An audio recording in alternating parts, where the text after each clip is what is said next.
Hello everyone, welcome to study IQ। आज का जो मेरा ये वीडियो है छोटा सा वीडियो होगा, लेकिन इसमें मैं आपको एक डेमो दूंगा कि SSC CGL में जो करंट अफेयर हैं वो किस तरह के आते हैं। इससे आपको एक आइडिया हो जाएगा कि आपकी तैयारी किस तरह से होनी चाहिए, किस तरह की होनी चाहिए। मैं आपको पहले ये बता दूं, आपका टाइम बचाने के लिए, कि ये मैं पेड कोर्स की बात कर रहा हूँ। अगर आप फ्री कंटेंट या फ्री करंट अफेयर देखने के लिए यहाँ आए हैं तो ये वीडियो आपके लिए उचित नहीं है। आप इसको लीव कर सकते हैं और अपना टाइम बचा सकते हैं। मेरा जो करंट अफेयर का कोर्स है पूरी तरह से पेड है। इसका जो प्राइस है वो एक साल का 1500 रुपये है। जो आपको ये कोड यूज़ लगाना है GGCA, तो आपको ये 1500 का मिल जाएगा। इस वक्त डिस्काउंट इस पर चल रहा है 30 सितंबर तक। तो मेरे पेड करंट अफेयर में मैं क्या क्या पढ़ाता हूँ और SSC CGL के लिए ये कैसे प्रासंगिक है, कैसे ये आपको लाभप्रद आप इससे होंगे, कैसे लाभान्वित होंगे, उसके बारे में ये वीडियो है। देखिए, अब लगभग 7 साल से मैं करंट अफेयर पढ़ा रहा हूँ। मैं यूट्यूब पर पहला टीचर था जिसने करंट अफेयर पढ़ाना शुरू किया था 22 जून 2015 को। SSC CGL और रेलवेज में जो करंट अफेयर हैं वो थोड़े अलग तरह के आते हैं बैंक PO के एग्ज़ाम से। जैसे फॉर एग्जांपल इनमें बैंकिंग की न्यूज़ बहुत ना के बराबर आती है, फाइनेंशियल अवेयरनेस की न्यूज़ नहीं आती। हाँ, बजट के क्वेश्चन काफ़ी आते हैं, गवर्नमेंट स्कीम के क्वेश्चन काफ़ी ज़्यादा आते हैं, जो सरकारी योजनाएं सरकारी पहल हैं उनके क्वेश्चन बहुत आते हैं। तो बेसिकली SSC CGL में जो करंट अफेयर आते हैं वो अपने आप में काफ़ी अलग तरह के होते हैं, और वो मैं आपको अपने डेली करंट अफेयर में पढ़ाता हूँ। बैंकिंग के जो बच्चे हैं उनके लिए मेरे करंट अफेयर अलग से बैंकिंग के आते हैं। तो जो मैं डेली करंट अफेयर पढ़ाता हूँ वो SSC CGL के लिए बहुत ही उत्कृष्ट क्वालिटी के हैं। आप आराम से पहले रिव्यू वगैरह देख सकते हैं इंटरनेट पर, यूट्यूब पर, जो दूसरे बच्चे हैं उनसे मेरे करंट अफेयर का फीडबैक ले सकते हैं, उसके बाद ही आप भुगतान कर सकते हैं। तो SSC CGL के जो करंट अफेयर हैं वो किस तरह के होते हैं ये मैं एक डेमो अटैच कर रहा हूँ।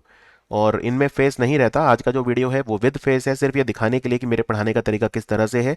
और अगर आप मेरा पेड कोर्स खरीदना चाहते हैं SSC CGL के लिए करंट अफेयर का कोर्स, तो फिर आप नीचे दिए हुए लिंक पर, मैंने पिंड कमेंट में और डिस्क्रिप्शन में एक लिंक डाल दिया है, उस पर आप क्लिक कर सकते हैं और उन वीडियोज़ का आनंद ले सकते हैं। अगर आप भुगतान करते हैं तो आपको पुराने सारे वीडियोस मिलते हैं। आने वाले एक साल तक आपको सारे वीडियोस मिलेंगे, और पिछले 3 साल में मैंने जितने भी वीडियोस बनाए हैं वो भी आपको मिलेंगे समय समय पर। और SSC CGL के लिए स्पेशल मैं क्विज भी लूँगा करंट अफेयर्स के, सिर्फ पेड बच्चों के लिए होंगे वो। हालांकि मेरी GS की एक सीरीज़ फ्री चल रही है, उसमें ज़रूर मैं आपको GS पढ़ाऊंगा, लेकिन जो करंट अफेयर है वो कोर्स पेड रहेगा। तो उसमें कई तरह के क्विज भी आपको मिलेंगे, आपको कंपाइलेशन वीडियो भी मिलेंगे, जैसे बुक्स एंड ऑथर, अपॉइंटमेंट्स वगैरह, ये सब, high focused area, government scheme, प्रधानमंत्री के फॉरेन ट्रिप्स वगैरह, इस तरह के जो क्वेश्चन होते हैं, जो भी SSC CGL पूछ सकता है, पूरा 100% कवरेज उसमें आपको मिलेगा। अगर आप एक सीरियस एस्पिरेंट हैं तो आप इस कोर्स को खरीद सकते हैं। अगर आपको लगता है कि करंट अफेयर्स में आप अच्छा करना चाहते हैं, क्योंकि इस बार Tier 2 का एग्ज़ाम है, इस बार आपका जो रिजल्ट आएगा Tier 2 एग्ज़ाम का वही आपका रिजल्ट होगा। इस बार क्वालिफाइंग है Tier 1, तो उसका कोई फ़र्क नहीं पड़ेगा। हालांकि Tier 1 में भी 50 नंबर आपके करंट अफेयर की वेटेज दी है, लेकिन Tier 2 में तो 75 नंबर के हैं। तो इस बार मैथ रीजनिंग वगैरह नहीं, बल्कि current affair section, GS section आपका डिसाइड करेगा। और मेरा ऐसा मानना है कि 25 क्वेश्चन जो आएंगे SSC CGL में Tier 2 में GS के, उनमें से कम 8 से 9 करंट अफेयर के क्वेश्चन होंगे। ये पिछले कुछ साल की मैं स्टडी कर रहा हूँ, देख रहा हूँ, पैटर्न ऑब्जर्व कर रहा हूँ SSC CGL में क्या आता है, उसके आधार पर मेरी ये एक प्रिडिक्शन है। और वैसे भी आप देखिए, ऐसा हो नहीं सकता कि जो GS सेक्शन है उसकी वेटेज इतनी ज़्यादा बढ़ा दी है और उसमें करंट अफेयर का योगदान ना हो। इनफैक्ट ज़्यादातर जो एग्ज़ाम है अब एप्लीकेशन बेस्ड करंट अफेयर की तरफ जा रहे हैं। करंट अफेयर का जो स्वरूप है, जो प्रारूप है, वो बदला है पिछले कुछ सालों में, और उन ज़रूरतों को दिमाग में रख के ही मेरा कोर्स ये तैयार किया गया है। आप चाहें तो फ्री कंटेंट भी देख सकते हैं। कम से कम 600-700 टीचर हैं यूट्यूब पर जो डेली करंट अफेयर पढ़ाते हैं, वो फ्री है। लेकिन मेरा कोर्स पेड है। अगर आपको लगता है कि एक जो प्रीमियम है आपको इसका पे करना चाहिए, तो नीचे दिए हुए डिस्क्रिप्शन और पिंड कमेंट में जो लिंक है आप उस पर क्लिक करके इसका भुगतान करके मेरे कोर्स में एनरोल कर सकते हैं। मेरे पास अभी कितने स्टूडेंट्स हैं तो मैं आपको बता देता हूँ। अप्रैल 2020 में मैंने कोर्स लॉन्च किया था और अब तक मेरे पास 2 लाख स्टूडेंट हैं जो पेड हैं। तो अगर उन्होंने भरोसा दिखाया है तो कुछ सोचकर दिखाया होगा, वरना फ्री कंटेंट की भरमार है। लेकिन बहुत सारा फ्री कंटेंट भी कई बार आपको भटका सकता है। और एक अपना तरीका होता है पढ़ाने का, हर टीचर का एक अपना यूनिक तरीका है। और मेरा जो अपना तरीका है बहुत ज़्यादा लोग पसंद करते हैं, चाहे वो SSC हो, UPSC हो, स्टेट PCS हो, बैंक PO हो, डिफेंस एग्ज़ाम हो, टीचिंग एग्ज़ाम्स हो, तो उनमें वो काफ़ी पसंद किया जाता है। तो अब मैं आपको एक अपना डेमो दिखाऊंगा वीडियो, और उसके बाद फिर आप ये डिसाइड कर सकते हैं कि क्या आपको ये कोर्स लेना चाहिए या नहीं। तो SSC CGL के लिए मैं बहुत खुश हूँ कि मेरा ये कोर्स है करंट अफेयर्स के लिए। और मेरी जो सीरीज़ चल रही है यूट्यूब पर वो भी आप लोगों ने काफ़ी पसंद की है। उसमें मैं अब तक 4 वीडियोस अपलोड कर चुका हूँ, बाकी वीडियोस भी बहुत जल्दी मैं स्टार्ट करूँगा। सो मिलते हैं आपसे फिर बाकी वीडियोस में स्टडी IQ के। Thank you for watching. और अब आप इस वीडियो को देख सकते हैं जो डेमो वीडियो आपके लिए अपलोड किया गया है। Okay, who has been appointed as the Deputy National Security Advisor? So India has more than one Deputy National Security Advisor. Of course, they all report to the National Security Advisor, who is Ajit Doval. So here, the latest one is Vikram Mishri. Why him? Because he is the former ambassador of India to China, and he brings with him rich experience of diplomacy. So Vikram Mishri के बाद हमारे China में जो बने हैं प्रदीप कुमार रावत, हमारे जो अभी चाइना में एम्बेसडर हैं वो हैं मिस्टर PK रावत। ओके, और अगले, और मैं आपको जो हमारे एम्बेसडर हैं वो सारे एक ही जगह करवा देता हूँ। So for example Pankaj Sharma हमारे एम्बेसडर बने हैं किस कंट्री में अभी? तो ये बने हैं मैक्सिको में। Now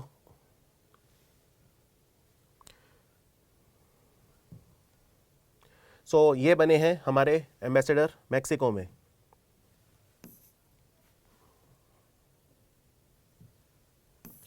Mexico is a country in north America.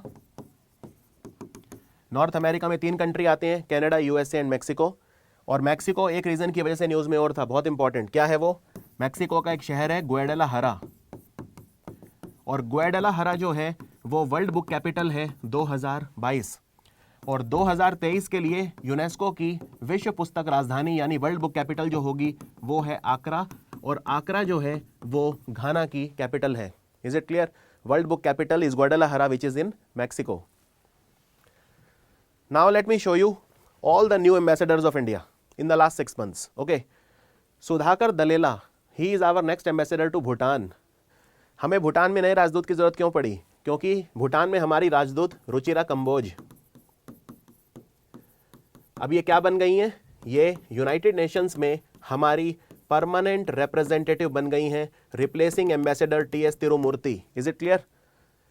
Naveen Srivastava is next ambassador to Nepal. And what happened to the previous ambassador? Who was the previous ambassador? It was Vinay Mohan Quatra, who is now the Foreign Secretary of India. PK Rawat is next ambassador to China, I told you, replacing Vikram Mishri. Pranay Verma is next ambassador to Bangladesh, and Sandeep Arya is next ambassador to Vietnam. Vishwas Vidhu Sapkal is next ambassador to Peru. Reenat Sandhu, wife of Taranjit Singh Sandhu, who is right now our ambassador to USA. So Reenat Sandhu is now the ambassador to Netherlands. And by the way, Pradeep Kumar Rawat, who is now Indian ambassador to China, he is replaced by Reenat Sandhu because PK Rawat was earlier the India's ambassador to Netherlands. And S. Balachandran, next High Commissioner of India to Barbados. Where is Barbados? Barbados is in West Indies. Okay. Okay, let's move on. Which of the following country has become the 4th new member of the New Development Bank? जो new development bank है उसका चौथा नया member कौन बना है? ये क्यों पूछ रहे हैं कि चौथा नया मेंबर? क्योंकि न्यू डेवलपमेंट बैंक को अभी और भी कंट्रीज ने ज्वाइन किया है, जैसे बांग्लादेश है, UAE है, उरुग्वे है। इन 3 ने ज्वाइन किया है। ये 3 हो गए, और अब जो चौथा बना है वो कौन सा है? वो है Egypt. So the answer is Egypt. Egypt is the new member of New Development Bank. New Development Bank is headquartered in Shanghai. Okay, and who is the president of New Development Bank? It is Marcos Prado Troijo. From where? From Brazil. And by the way, Egypt के एक व्यक्ति हैं सैफ अहमद। ये news में क्यों है? क्योंकि Saif Ahmad international hockey federation के प्रेसिडेंट बने हैं एंडी बत्रा के बाद। Is it understood? और इजिप्ट के एक शहर शर्म अल शेख में COP27 भी होगा, शर्म अल शेख सिटी में होगा। ठीक है, एक बात और याद रखिए, शर्म अल शेख में अभी अभी जो यूथ पार्लियामेंटेरियंस हैं, एक फोरम हुआ था यंग पार्लियामेंटेरियंस का, वो भी शर्म अल शेख में हुआ था, और भारत की तरफ से उसमें एक ही लेडी गई थी जो नागालैंड की हैं, जिनका नाम है S. Phangnon Konyak, from the Konyak tribe of Nagaland. That also took place in Sharm el Sheikh. Is it understood? So this is how you relate things, and then it becomes very easy to memorize. Okay, you don't have to mug up everything. It should come very naturally. Okay, next. Who amongst the following has been appointed as India's new permanent representative at US Conference on Disarmament? Now, this is very important and you might get confused. If I put the option Ruchira Kamboj in the option, if I put the option Ruchira Kamboj in the 4 options, you will get confused. Why? Because here I am not asking you who has become, Bharat का स्थायी प्रतिनिधि कौन बना है, जो India है उसका permanent representative United Nations में कौन बना है, ये मैं नहीं पूछ रहा हूँ. अगर वो पूछूंगा तो आंसर हो जाएगा रुचिरा कंबोज. मैं आपसे ये पूछ रहा हूँ कि जो यूएन कॉन्फ्रेंस ऑन डिसआर्मामेंट है, निरस्त्रीकरण पर सम्मेलन, डिसआर्मामेंट का मतलब क्या होता है, हमें हथियार कम करने हैं, निरस्त्रीकरण करना है, उस पर जो सम्मेलन है उसका चेयरमैन कौन बना है, तो उसमें हमारा रिप्रेजेंटेटिव कौन बना है परमानेंट, तो आंसर हो जाएगा अनुपम रे. सो इस क्वेश्चन का आंसर है अनुपम रे. Is it clear? और यूनाइटेड नेशंस के 2-3 नए डेज हैं जो ध्यान रखिए. एक है 24 जून, एक है 18 जून और एक है 15 मार्च. 15 मार्च को इस्लामोफोबिया को रोकने के लिए अंतर्राष्ट्रीय दिवस मनाया जाएगा. 18 जून को हेट स्पीच को रोकने के लिए अंतर्राष्ट्रीय दिवस मनाया जाएगा. और 24 जून को वुमेन इन इंटरनेशनल डिप्लोमेसी को सेलिब्रेट करने के लिए अंतर्राष्ट्रीय दिवस मनाया जाएगा. Now these 3 are the brand new days of United Nations which you ought to know. Okay, next question. अभी अभी भारत के कौन से राज्य में एक रास्ता है, एक मार्ग है, नरेंद्र मोदी मार्ग, ये स्थापित किया गया है. ठीक है, प्रधानमंत्री मोदी के नाम पे एक तो स्टेडियम बना था, नरेंद्र मोदी स्टेडियम, अहमदाबाद मोटेरा स्टेडियम, और एक ये नरेंद्र मोदी मार्ग. सो नरेंद्र मोदी मार्ग बना है सिक्किम में. सो आंसर है सिक्किम. ठीक है, और सिक्किम और क्यों न्यूज़ में था, तो एक तो यहाँ पे जगह है मामले जो जियो हेरिटेज साइट बनी है, एक हिमाचल में जगह है Shivalik fossil park. Shivalik fossil park is also geo heritage site and Mawmluh is also geo heritage site. फिर सिक्किम में आमा और बाहिनी 2 योजना स्टार्ट की गई हैं. बाहिनी में क्या मिलेगा, फ्री सैनिटरी नैपकिन मिलेंगे, और आमा में हाउसवाइफ्स को हर साल 20,000 रुपये मिलेंगे. सिक्किम की फिर एक ड्यूक बटरफ्लाई है जिसको स्टेट बटरफ्लाई डिक्लेयर किया है. और सिक्किम में यह भी याद रखिए कि गुरु डोंगमार लेक जो है वो भी सिक्किम में है. तो इस तरह से जब आप कोई स्टेट का नाम सुने तो इमीडिएटली आपके दिमाग में बाकी चीज़ें भी आनी चाहिए कि वहाँ पे क्या क्या हुआ है, और थोड़े से अभ्यास के साथ ऑटोमेटिकली आने लगेंगी. ठीक है, चलो.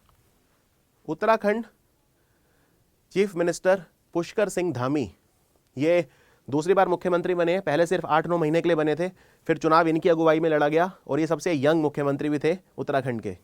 तो इन्होंने इनॉग्रेट करा सुरई इको टूरिज्म जोन और काकड़ा क्रोकोडाइल ट्रेल. ये कहाँ पर किया, सो ये किया Khatima. Okay, Khatima is located in Udham Singh Nagar.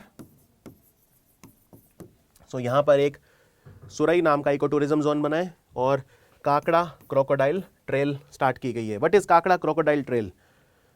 It is like a crocodile tourism. Okay, if you are fond of crocodile, then you should visit this place. And how many types of crocodile are there in India? Bharat में 3 तरह के crocodile होते हैं. कौन कौन से? एक होता है मगर, एक होता है घड़ियाल, और एक होता है सॉल्ट वाटर क्रोकोडाइल, और ऑल्सो कॉल्ड एस्ट्योराइन क्रोकोडाइल. अगर सॉल्ट वाटर क्रोकोडाइल देखना है, which is the largest, you have to go to Bhitarkanika national park in Odisha. Understood? So these are the 3 types of crocodile that we have. Very important question. अभी भारत में crocodile park कहाँ बना है? How many crocodile park are there in India? So Bharat में 2 crocodile park हैं. पहला और सबसे बड़ा चेन्नई में है, और दूसरा बना है अभी अभी Dandeli tiger reserve in Karnataka. Clear? Dandeli tiger reserve in Karnataka, वहाँ पे क्रोकोडाइल पार्क बना है अभी, भारत का दूसरा, कर्नाटका का पहला. चलिए आगे बढ़ते हैं. कौन सा मंत्रालय है जिसने अभी अभी 14 honey farmer producer organisation launch करे हैं?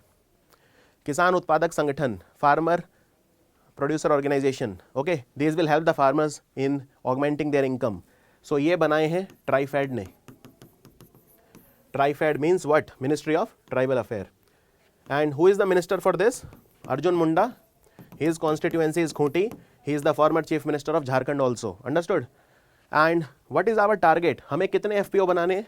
हमें 10,000 FPO बनाने हैं इंडिया में. This is our long term target. Okay, what is our long term target? 10,000 FPO we have to create. अब ये जो 14 बने हैं इनमें पहला कहाँ पे बना है? So if question comes, Bharat का पहला शहद के लिए honey FPO, India's first, which place? So the answer is Madhya Pradesh. India's first honey FPO in Madhya Pradesh. Is it clear? One more thing I will add here, because it is honey. So Bharat का पहला honey processing mobile van ये कहाँ पे open किया गया है? Ghaziabad, in UP. Understood? India's first, Bharat की पहली शहद प्रसंस्करण गतिशील honey processing mobile van. Okay, ये गाजियाबाद में शुरू की है. किसने की है? केवीआईसी. केवीआईसी. और केवीआईसी का चेयरमैन कौन बना है? Manoj Kumar, not Vinay Kumar Saksena. Vinay Kumar Saksena is now the lieutenant governor of Delhi. Understood? Okay, next.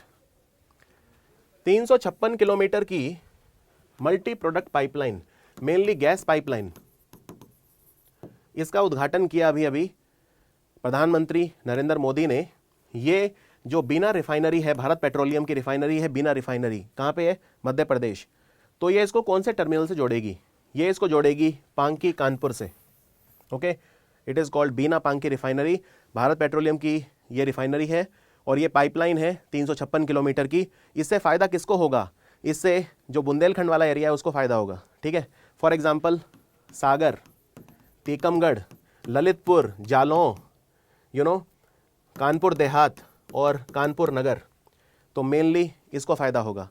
Lalitpur, Jalaun, Kanpur Dehat, Kanpur Nagar, Sagar and Tikamgarh, all of these cities will be benefited by this pipeline. Understood? Okay, let's move on. Sahitya Akademi award 2021 के लिए जो अभी दिया गया है 2022 में, वो इंग्लिश लैंग्वेज के लिए किसे मिला है?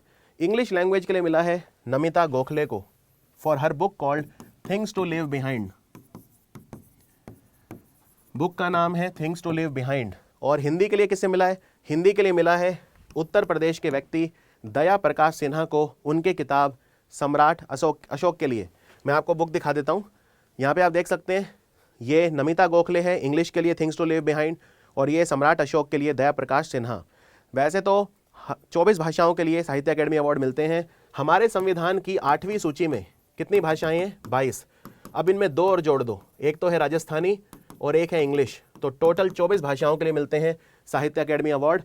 और जो बाकी भाषाओं के लिए मिले हैं, तमिल, तेलुगु, मलयालम, मराठी, ये सब इनके लिए एग्जाम में आपको याद नहीं रखने हैं अनलेस आप उस राज्य के एग्जाम की तैयारी कर रहे हैं. ठीक है. तो ये देखिए पूरी लिस्ट मैंने दे दी है यहाँ पे.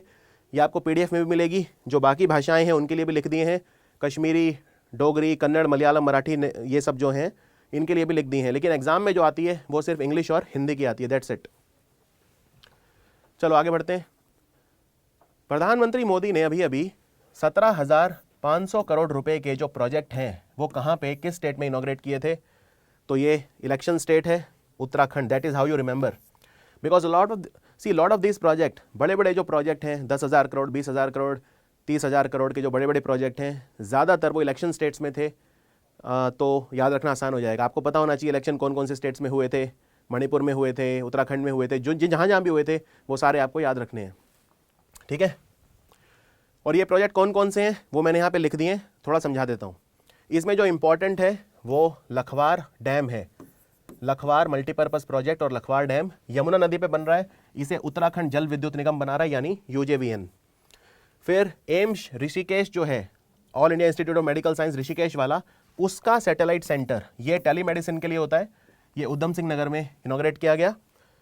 बाबू जगजीवन राम के नाम पर गवर्नमेंट मेडिकल कॉलेज बना है पिथौरागढ़ में, और एरोमा पार्क बना है काशीपुर में, और प्लास्टिक इंडस्ट्रियल पार्क बना है सितारगंज में. ठीक है. तो टोटल जो प्रोजेक्ट है 17,500 करोड़ के उत्तराखंड में इनॉग्रेट किए गए थे. और मैंने आपको बताया था मैं 2 स्टेट कवर करूंगा आज, एक तमिलनाडु और एक उत्तराखंड. तो आइए उत्तराखंड के बारे में बता देता हूं आपको पिछले 6 महीने में उत्तराखंड में क्या क्या हुआ है. तो एक तरह से आपके स्टेट करंट अफेयर भी तैयार हो जाएंगे और नेशनल करंट अफेयर भी तैयार हो जाएंगे। तो यहाँ पे 120 मेगावाट का व्यासी हाइड्रो पावर प्रोजेक्ट बन रहा है यमुना नदी पे, देहरादून राजधानी में। सुरई इको टूरिज्म जोन और क्रोकोडाइल पार्क मैंने बताई दिया आपको, ठीक है। खटीमा, उधम सिंह नगर, धारचूला। धारचूला जो है वो एकदम उत्तराखंड और नेपाल बॉर्डर पे है। तो धारचूला को सुदूर पश्चिम प्रोविंस जो है नेपाल का, उससे जोड़ेगी। महाकाली नदी के ऊपर एक ब्रिज बनेगा जो नेपाल से कनेक्टिविटी देगा। ये ब्रिज महाकाली नदी पे बनेगा। Char Dham project. Now be careful, Mahakali river is not Mahadayi नदी, okay. In the exam you will find Mahadayi also. What is Mahadayi river? So it is also called Mandovi river. You know Goa's capital Panjim. It is located on the bank of Mandovi River. But Mandovi River in Karnataka they call Mahadai River. So Mandovi River and Mahadai is same, and that is not the same as Mahakali. Is it clear? And Mahakali obviously is not the same as Mahanadi. So these are very similar names, but I hope you don't get confused. So चार Dham project committee supreme court ने बनाई है, इसके head होंगे AK Sikri, okay. Char Dham, Gangotri, Yamunotri, Kedarnath and Badrinath.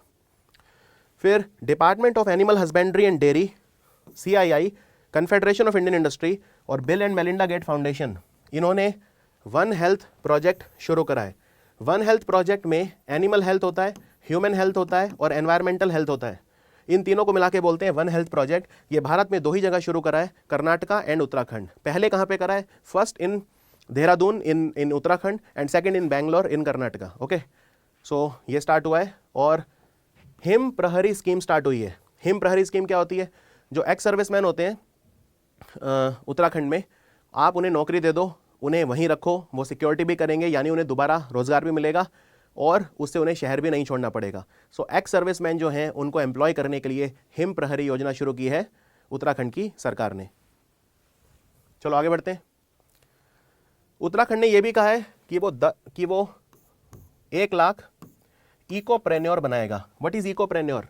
These are entrepreneur which will have eco-friendly startups. So they will create green jobs. Clear? Then एक expert committee बनी है uniform civil code को लागू करने के लिए, जिसकी हेड होंगी रंजना प्रकाश देसाई, फॉर्मर जज of the supreme court.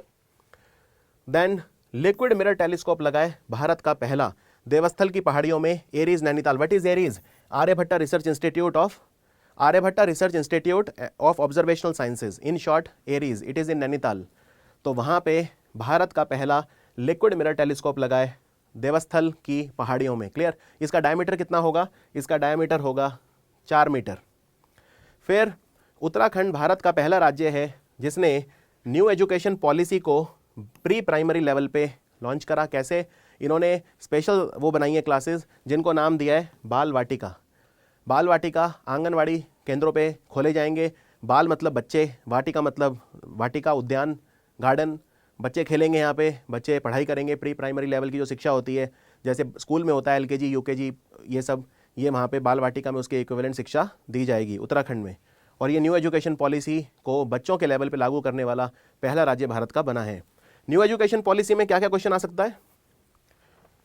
New education policy में हमें अपने GDP का 6% खर्च करना है एजुकेशन के ऊपर, नंबर 1। नंबर 2, इसमें राष्ट्रीय मूल्यांकन केंद्र यानी नेशनल असेसमेंट सेंटर बना है जिसका नाम है परख। फिर इसमें हमें 50% ग्रॉस एनरोलमेंट रेशो करनी है हायर एजुकेशन इंस्टीट्यूशन में 2035 तक, और 100% ग्रॉस एनरोलमेंट रेशो करनी है स्कूल्स में 2030 तक। So this is the new education policy. And also अभी कोई 10+2 नहीं है, खत्म हो गया है, इसको कर दिया है 5+3+3+4। So this is an important question. और रोपवे क्या होता है? Ropeway is your cable car, उड़न खटोला बोलते हैं हिंदी में। ये 3 जगह पे बन रहा है, Kedarnath, Hemkund Sahib and Chandi Devi temple. And इस योजना का नाम है पर्वतमाला योजना। It was announced in the budget of 2022। चलो आगे बढ़ते हैं। उत्तराखंड हाई कोर्ट के चीफ जस्टिस बने हैं विपिन संघी। अभी भारत में 6 राज्यों में नए हाई कोर्ट के चीफ जस्टिस बने हैं, उनमें उत्तराखंड के बने हैं विपिन संघी। फिर वर्ल्ड बैंक ने लोन दिया है 1000 करोड़ रुपए का। 1000 crore approximately it is $125 million. तो ये उत्तराखंड को मिला है। क्यों? क्योंकि उत्तराखंड में जो रेन फेड फार्मिंग है उसको प्रमोट किया जाएगा हायर जगह पे। फिर राजनाथ सिंह ने एक जहाज लॉन्च करा है डूनागिरी। डूनागिरी जो जहाज है ये प्रोजेक्ट है P17A। P17A प्रोजेक्ट क्या है? इसमें हम 7 जहाज बनाएंगे, 4 बनाएगा माज़ागो डॉक शिप बिल्डर, 3 बनाएगा garden reach ship builder and engineer. ये 7 जहाज कौन से हैं? You start with Nilgiri, okay, first one, and you alternated. First one was created by Mazagon dock ship builder which is Nilgiri, then first one was Nilgiri, and then there was Himgiri, then there was Udaygiri, and now it is Donagiri. Understood? So Nilgiri को बनाया माज़ागो dock ने, you alternated Himgiri, garden rich shipbuilder, Udaygiri named after the hills of Andhra, okay, Udaygiri को बनाया माज़ागो dock shipbuilder और Donagiri को बनाया again garden rich shipbuilder and engineer. So that is how you remember it. So this is called project 17A. Okay, that's it for Uttarakhand. Let's move on. Competition Commission of India ने approval दे दिया है। World one ने acquire करा है 96.42% stake कौन सी power company में? सो ये company है जिंदल पावर और जिंदल पावर के चेयरमैन हैं नवीन जिंदल। ओके, नवीन जिंदल की जिंदल पावर में 96% हिस्सा खरीदा है वर्ल्ड वन ने। कौन से प्लेयर हैं जो पहले इंडियन बने जिन्होंने 2 विंटर ओलंपिक इवेंट के लिए क्वालिफाई करा? सो इनका नाम है Arif Mohammad Khan. Now Arif Mohammad Khan is also the governor of Kerala, but I am not talking about him, I am talking about this guy. Okay, इन्होंने 2 इवेंट में भाग लिया था, एक का नाम है सलालोम और एक का नाम है जायंट सलालोम। एक बात याद रखिए, विंटर ओलंपिक हुए कहाँ पर थे?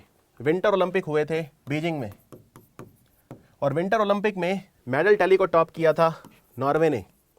नॉर्वे के खिलाड़ी हैं जिन्होंने 4 गोल्ड मेडल जीते थे, जिनका नाम है योहानेस थिगनेस बो। आप सिर्फ बो याद रख लो, BO, more than enough at your level. Okay, Johannes Thingnes Bo, Norway के खिलाड़ी 4 गोल्ड मेडल जीते और Norway was the top in the medal tally. Let me also show you Norway, as I said, it's number 1. Now, who are these fellows? So here, it's a panda. What is the name? It is called Bing Wen Wen. And this fellow is a Chinese lantern called Shui Ron Ron. Now, this is used during the Chinese New Year, right? We are celebrating Year of the Tiger as the Chinese New Year. And this is a Bing Wen Wen.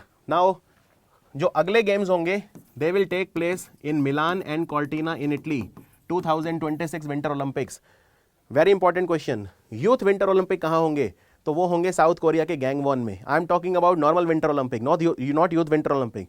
Youth winter Olympic in Gangwon in south Korea and youth summer Olympic in Dakar, capital of Senegal. Understood? Senegal, the same country that won the African Cup of Nations. So let's move on. Which of the following is not a systemically important insurance company? Systemically important मतलब घरेलू रूप से बहुत महत्वपूर्ण। अगर ये fail हो जाए तो फिर भारत की इकोनॉमी पे बहुत बुरा असर पड़ेगा।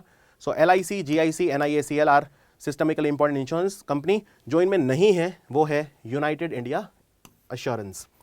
अनदर थिंग, अगर पूछें DSIB स्टेटस किसको मिला है, तो there are 3 banks in India जिनको डोमेस्टिकल सिस्टमिकली इंपॉर्टेंट बैंक बोलते हैं। एक है HDFC, एक है ICI और एक है स्टेट बैंक ऑफ इंडिया। इनमें से कौन सा इंस्टीट्यूट है जिसने अटल रैंकिंग को टॉप किया? इनको बोलते हैं ARIIA, Atal ranking for innovation. Now there is something known as NIRF ranking, National Institutional Ranking Framework, that is also taught by IIT Madras. This is also taught by IIT Madras. Understood? Now let me show you the ranking. This is the most important because it is the ranking among the institutions of national importance and central university. So IIT Madras is number 1. In the university and deemed to be university which are government aided, here Punjab University is number 1, and in the private it is Kalinga Institute of Industrial Technology Khorda in Odisha. Okay, KITE, we call it KITE. अभी अभी कौन से country ने Simorgh space launch vehicle launch किया है? So ये किया है ईरान ने। Iran, and Iran will also become a member of Shanghai cooperation organisation. Okay, and Iran also did चीरू military exercise with Russia and with China, and Iran will also launch Noor, which is their military communication satellite. Understood? And they have also launched Khyber Buster missile recently. Khyber Buster missile. Now don't get confused between Noor and Nuri. Nuri is a rocket of South Korea. Noor is a missile of Iran. Noor and Nuri look similar but they are actually very different. कौन सी renewable energy company है जिसने Britain की company फेराडियन को खरीद लिया है 100 million pound में? सो ये बाय करा है रिलायंस ने. Reliance has acquired British company Faradion. Okay. Good governance index को किसने टॉप किया है? गुड गवर्नेंस इंडेक्स को टॉप किया है गुजरात ने. तो यहाँ पे स्टेट्स को हमने डिवाइड किया है कैटेगरी और कैटेगरी बी में. सो गुड गवर्नेंस इंडेक्स कब रिलीज हुआ था? 25 दिसंबर, birthday of Atal Bihari Vajpayee, which we celebrate as good governance day. It is given by DARPG, department of administrative reforms and public grievances, लोक शिकायत और प्रशासनिक सुधार विभाग, जो मिनिस्ट्री ऑफ पेंशन, पर्सोनेल और पब्लिक ग्रीवेंसेज के अंडर काम करता है. सो DARPG देता है इस इंडेक्स को good governance index. Overall it was top by Gujarat, but states were divided into 2 category A and B. A में गुजरात ने टॉप किया था, बी में मध्य प्रदेश ने टॉप किया था. But at your level remember Gujarat was the overall winner. Understood? And union territory में दिल्ली ने टॉप किया था और छोटे राज्यों में हिमाचल प्रदेश ने टॉप किया था. So generally we have a separate category where we have the hilly states or the smaller states, the northeastern states, they are clubbed into one, and that category was taught by Himachal. So Gujarat, Himachal and Delhi were the winners. Okay. अभी digital book launch हुई है. एक का नाम है innovations for you और एक का नाम है इंजीनियर्स टिंकरर. ये किसने रिलीज करी है? इस वर्ड को देखिए, टिंकरर. टिंकरर से क्या अटल टिंकरिंग लैब याद आती है? कितनी खोलनी है? 10,000. 10,000 अटल टिंकरिंग लैब हमें खोलनी है. और कितने ACIC खोलने हैं और कितने ANIC को सपोर्ट करना है हमें? ACIC 50, अटल कम्युनिटी इनोवेशन सेंटर पहला खुला है जयपुर में. और ANIC क्या होता है? अटल न्यू इंडिया चैलेंज. कितने स्टार्टअप्स को सपोर्ट करना है? 200. तो ये सब नीति आयोग करता है. आंसर है नीति आयोग. इसके वाइस चेयरमैन कौन है? सुमन बेरी. और CEO है Parameswaran Iyer. Understood? Railway board के चेयरमैन कौन है? चेयरमैन और CEO. पहले थे सुनीत शर्मा, अब हैं ये पहले थे, अब नहीं, अब है VK Tripathi. So VK Tripathi is the new chairman of the railway board. Bharat के बारबाडोस में हाई कमिश्नर कौन बने हैं? इनका नाम है S बालाचंद्रन. और बाकी मैंने आपको जो भी एम्बेसडर की लिस्ट बताई थी उसमें सारे आपको कवर करवा दिए थे.